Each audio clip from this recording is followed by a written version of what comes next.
The Department of Defense says aid to Ukraine will continue even if there's a government shutdown. The decision was announced Thursday, the same day Ukrainian President Zelensky met President Biden in Washington. Now, this means training of Ukrainian fighters to pilot F-16 fighter jets will not be interrupted. Ukraine is also scheduled to receive U.S. Abrams tanks. Joining us now is retired U.S. Air Force Lieutenant General Richard Newton and NewsNation's senior national security contributor.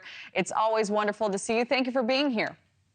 Kelly, good afternoon. Very busy news day today, but good to be with you. It certainly is, General. So what can you tell us about those tanks specifically?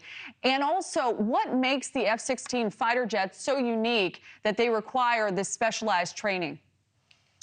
Well, we're on the cusp of, as President Biden announced yesterday in Washington, D.C., that the Abrams tanks will show up on the Ukraine battlefield likely by the end of next week. The M1 Abrams tank is the state-of-the-art tank in the world. It's more capable than what the Russians are fielding right now, and certainly what the Ukrainians have. And I think it will be significant to put that tank on the battlefield, especially I think we're on a cusp, if you will, of really some momentum going forward on the Ukrainian side regarding that counteroffensive that has been going very slow up into this point. They'll be matched with armor-piercing 120 millimeter rounds, which will be, again, a significant player on the battlefield with these Abrams tanks and so forth, especially if they can, and if's a big word here, if they can break through lines. And especially also in the southern region of Ukraine, Kelly, because that's a flat territory like terrain that's really well suited for tank tank action and so forth. The F-16s, on the other hand, I've been advocating this for months and well back even through last year, that the F-16s provide to me a significant air power capability, not only to defend the skies of Ukraine, but also to provide close air support for Ukrainian ground offenses as they begin to engage Russian forces as well. So both the M1 Abrams tank and, as my sources tell me, the F-16s are going to be now provided to Ukraine by the end of the year. So this is good news for President Zelensky. All right. And as you know, General, his visit to Washington, Zelensky's, still has the GOP a bit divided. But those supporting Ukraine say it will help the U.S. when it comes to global security. What do you make of that argument?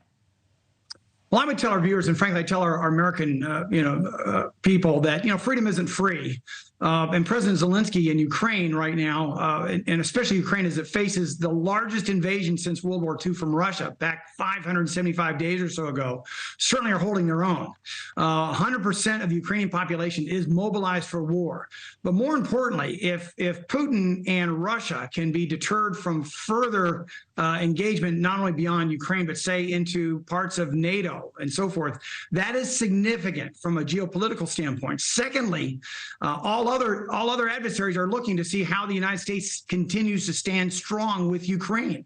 China, Taiwan, Iran perhaps trying to conduct a conflict with Israel and so forth.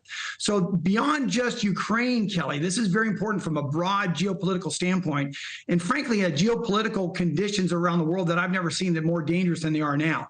So it's important, I believe, that we stand tall with Ukraine, not only the United States, but the U.S.-led NATO and the West and so forth. Yeah, a lot of factors at play. All right, General Newton, always a pleasure. Thank you.